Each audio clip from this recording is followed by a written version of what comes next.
What's up? This is MC. Sa videong to, ang pag-aaralan natin ay kung paano maka-checkmate gamit ang dalawang rooks. Ito ay second episode na ng series na How to Checkmate. Sa unang episode, ang pinag-aralan natin ay kung paano maka-checkmate gamit ang isang queen at isang rook. Kung hindi mo pa napapanood yung episode na yon or hindi mo alam kung paano mag-checkmate gamit ang queen at rook, I highly suggest na panoorin mo ang videong yon. Yung link ay ilalagay ko sa description. Take note, sa mga ganitong klaseng posisyon ay maraming solutions. Hindi lang isa ang tamang sagot. At meron din malaking posibilidad na ang ituturo kong ibang solutions ay hindi ang pinakamabilis. Pero yun yung sa tingin kong pinakamadaling maiintindihan ng mga beginners. So sige, simulan na natin. Sa ating unang example, ang ating dalawang rooks ay nasa A1 at H1. Ang ating king ay nasa E1 at ang king naman ng kalaban ay nasa E8. Meron tatlong bagay na pwede nating tandaan or dapat part ng ating mindset kung gusto nating ma-checkmate ang kalaban. Una, pipigilan natin ang ating mga sarili na magbigay ng mga check na hindi naman makakatulong. Katulad ng Rook A8 at Rook H8. Mache-check nga natin siya at posible pa rin naman na ma-checkmate natin siya, pero actually hindi talaga nakakatulong. Ikalawa, kailangan nating mag-decide kung saang gilid ng board natin siya planong i-checkmate. Pwedeng sa A file, pwedeng sa 8th rank, pwedeng sa H file, at pwede rin namang sa 1st rank. Pero usually, kung saang gilid na pinakamalapit yung king ng kalaban, ay doon na pinakamagandang i-checkmate. At ikatlo, kailangan nating limitahan or i-restrict yung king ng kalaban. So kung nasa gilid na siya, pinakamagandang senaryo yon, katulad ngayon. Pero kung nasa gitna na siya, kailangan natin siya limitahan ng paunti-unti hanggang mapunta siya sa gilid. So ngayon, dahil nga nasa gilid na yung king, nasa E8, nasa 8th rank na siya, meaning dyan na natin siya pinakamagandang i-checkmate. So dapat limitahan na natin siya makapunta pa sa 7th rank, either sa D7, E7, or F7. Kung meron tayong rook na makakapunta sa 7th rank at hindi niya ito kayang capturein, yun yung pinakamagandang move na pwede natin gawin. At nagkataon na meron tayong dalawang rook na pwede magpunta sa 7th rank at hindi niya ito kayang capturein. Pwedeng Rook A7 or pwede ring Rook H7. Pareho yang best move. So para sa videong to, ang piliin natin ay Rook A7. Meron na lang siyang dalawang option, either King D8 or King F8. Let's say nagpunta siya sa D8. Again, pinipigilan na ng Rook sa A7 na pumunta pa yung Black King sa 7th rank.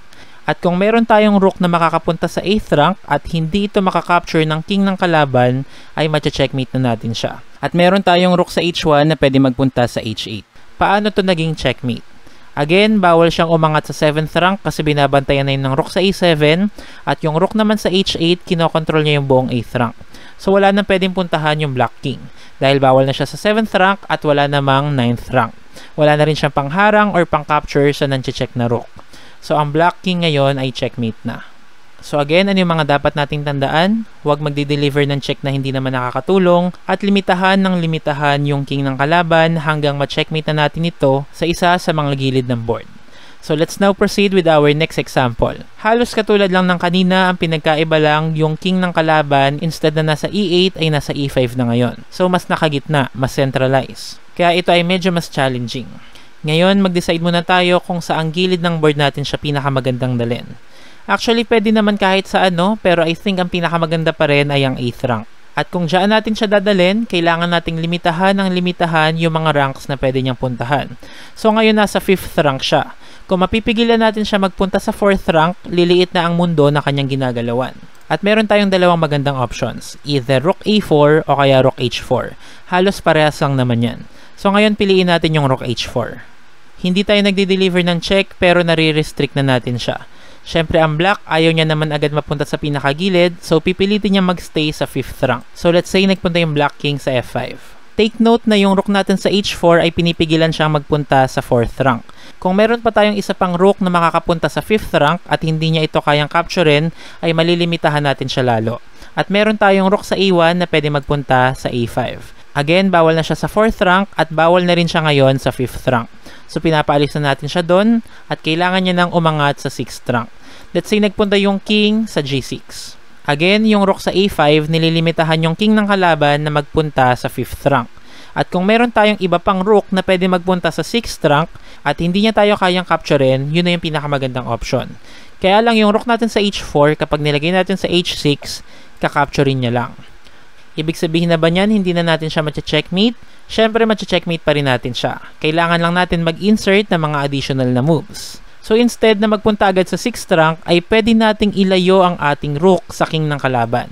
So from h4, ililipat natin ito sa b4 para makapunta tayo sa b6 kung saan hindi niya tayo makakapture kasi napakalayo ng king ng kalaban. So let's say nag-stay siya sa 6th rank, nagpunta siya sa f6, pwede na tayo ngayon mag-rook b6, delivering a check. Again, bawal siya sa 5th rank kasi yung isang rook natin na nasa a5 ay pinipigilan siya. So kailangan niya nang umangat sa 7th rank. Let's say nagpunta siya sa e7. Kung meron tayong rook na makakapunta sa 7th rank at hindi niya tayo makakapture, yun na yung pinakamagandang option. At meron naman, rook to a7. So hindi yan makakapture ng king kasi napakalayo. Again, bawal siya sa 6th rank at bawal na rin siya sa 7th rank kasi kontrolado na natin yun. So kailangan niyang umakyat sa 8th rank. Let's say nagpunta siya sa d8. Yung rook natin sa a7, pinipigilan siyang magpunta sa 7th rank. So kung meron pa tayong isang rook na pwede magpunta sa 8th rank at hindi niya tayo kayang capturein, ay checkmate na natin siya. At meron. Yung rook natin sa b6 ay pwede magpunta sa b8 at hindi lang siya check ngayon, siya ay checkmate na rin.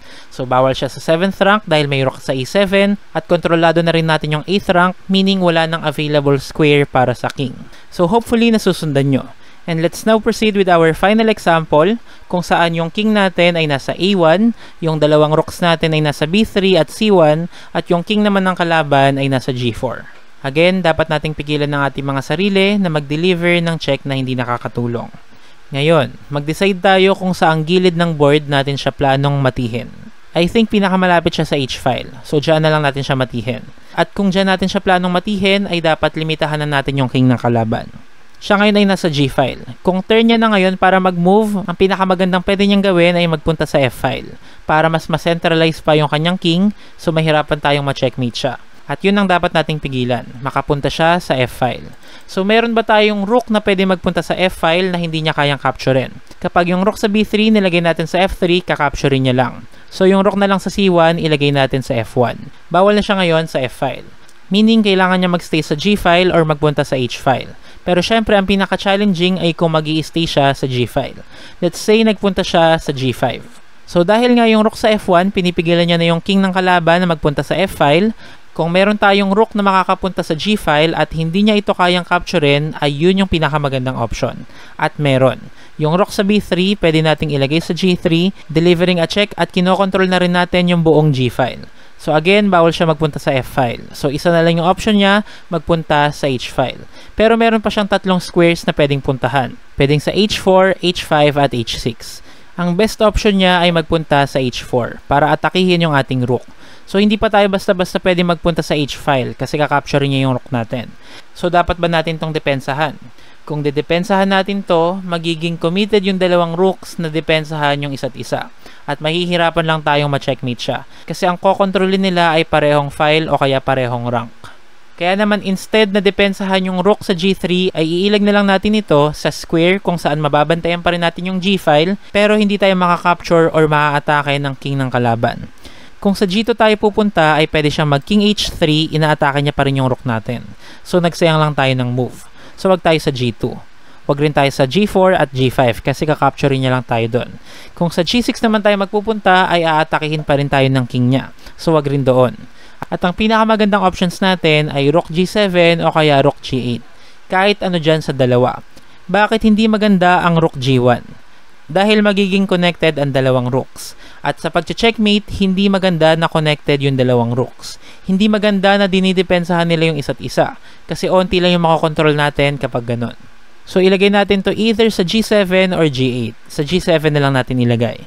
At meron na lang dalawang option yung king ng kalaban. Either sa h5 or h3. Dahil bawal na siya sa g-file. At hindi niya kayang capturein yung ating rook. So let's say nagpunta ang black king sa h3. At dahil pinipigilan na ng rook sa g7 yung black king na magpunta sa g-file, kung meron tayong rook na makakapunta sa h-file at hindi niya yun kayang capturein, ay mache-checkmate na natin siya. At meron. Yung rook sa f1, pwedeng ilagay sa h1, delivering not only a check but a checkmate as well. So wala na siyang mapupuntahan, wala siyang pangharang, wala siyang pang-capture. Checkmate na ang black. So again, ano yung mga dapat nating tandaan? Huwag magbibigay ng check na hindi nakakatulong, mag-decide kung saang gilid dadalhin ng king para ma-checkmate, at ikatlo, limitahan siya ng limitahan hanggang ma-checkmate. Hopefully ay marami kang natutunan sa video to at ma-apply mo sa sarili mong mga laro. Again, this is MC, always saying think more often. Thanks for watching and see you in my other videos. Bye bye.